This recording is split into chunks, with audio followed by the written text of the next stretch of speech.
시장은 항상 뭐 이렇게 급락도 나오고 폭락도 나옵니다. 작년처럼 이렇게 급등하는 그런 시장은 거의 없다고 보셔야 돼요. 정말 전무후무한 그런 시기였기 때문에 대부분 모두가 주식만 가지고 있으면 돈을 벌었었죠. 하지만 지금 시기는 작년에 벌었던 돈도 전부 다 뱉어내는 그런 좀 아주 안 좋은 그런 시기가 될 수도 있어요.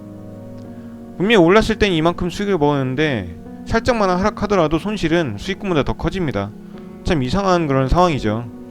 하지만 저 역시도 15년 정도 주식을 하면서 이런 급락시장은 뭐 20번도 넘게 봤고 폭락하는 시장도 뭐 여러 번 봤습니다. 하지만 결국에 지금까지 살아남은 계기는 심리 조절인 것 같아요. 심리가 무너지지 않고 시장과 비교를 했을 때 절대 이제 밀리지 않는 거죠. 심리 조절에서도. 하지만 저 스스로는 굉장히 힘이 듭니다. 사실 제 마음속 스님도 말씀하셨듯이 이게 계좌가 계속 수익만 나고 있었는데 손실이 나기 시작한다. 그럼 스스로가 위축될 수밖에 없어요. 정말 사람이란 게 그렇습니다. 감정의 동물이기 때문에 주식을 하기가 어려운 거예요. 내 뜻대로 안 되죠. 주식이란 게 항상 손실이 났을 때 대응을 해줘야 되고 수익이 났을 때는 그것을 더 크게 만들 수 있는 그런 심리를 가져야 되는데 그게 마음대로 안 됩니다. 좀 심리를 다스릴 줄 아는 분들이 지금 이런 급락장에서 살아남고 있으리라 이렇게 생각이 듭니다. 지금 보시면 거의 쌍바닥이 나왔는데 이 쌍바닥도 맞는 쌍바닥인지 아닌지는 아무도 몰라요. 지금 여기서 이제 21선 가까이 또 왔는데 여기에 부딪히고 재차 이 쌍바닥을 뚫고 내려갈 수도 있습니다. 그럴 경우에 1차적인 지지선은 이쪽 부분이라고 보셔야겠죠.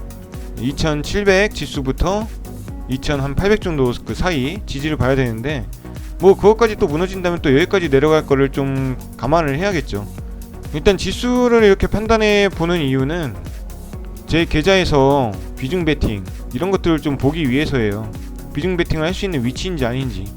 적어도 쌍바닥이라는 그 표시가 나온다면 비중 베팅을 한 번쯤은 해도 괜찮겠다 이렇게 판단이 서기 때문에 제가 매매할 때 약간 그런 부분을 좀 많이 신경 쓰는 편입니다.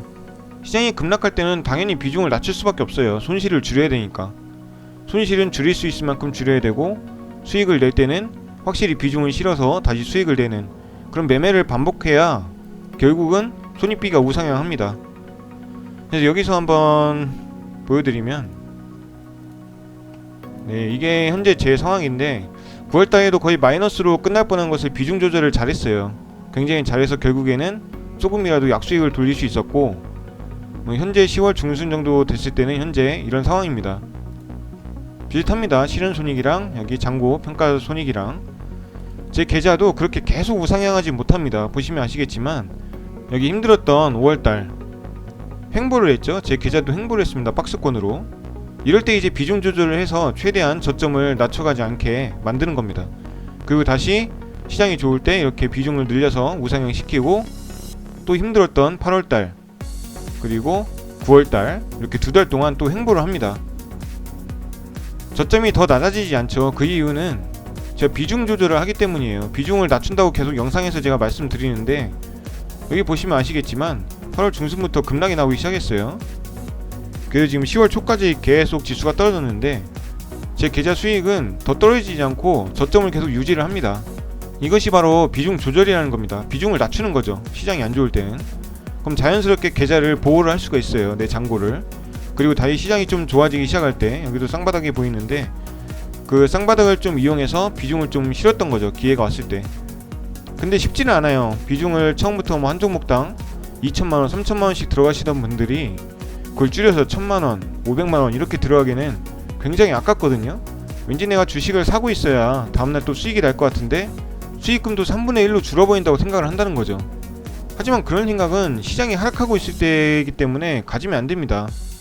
시장이 하락할 때는 당연히 비중을 줄여서 손실을 최대한 낮추고 시장이 다시 좋아질 때는 비중을 높여서 수익금은 더 크게 만들고 결국에 이게 더해지면 계속 우상향하는 계좌가 만들어지는 거거든요. 하지만 대부분 초보분들은 그게 어렵죠. 저도 그런 과정을 5년 동안 거쳤고 여러분들은 지금 뭐 작년에 들어왔다 하더라도 2년이 채 안 된 그런 경력이기 때문에 이해가 안 될 수도 있습니다. 이 비중 조절이라는 것 자체가 경험적으로 이게 몸에 안 배어 있으니까. 하지만 그것을 생각만 하고 있더라도 이렇게 급락장이 나올 때 한번 비중을 한번 조절해보자, 낮춰보자 이런 생각을 하게 될 수 있다는 거죠. 저는 그런 걸 가르쳐준 사람이 아무도 없었기 때문에 5년이란 시간 낭비를 좀 많이 했는데, 여러분들이 이걸 영상을 보신다면 그런 생각을 한 번쯤 더 하게 된다는 거죠. 급락장이 왔을 때. 그래서 결론을 다시 말씀드리면, 하락세에서는 비중을 낮추는 겁니다. 투자금의 비중을 낮춰서 손실을 적게 보는 거죠. 그리고 다시 반등 지점이나 이렇게 다시 상승세가 왔을 때, 그땐 비중을 다시 늘려서 수익금을 크게 낸다. 결국엔 그 두 개를 합산하면 우상향하는 계좌가 만들어진다. 네, 그걸 말씀드리고 싶은 겁니다.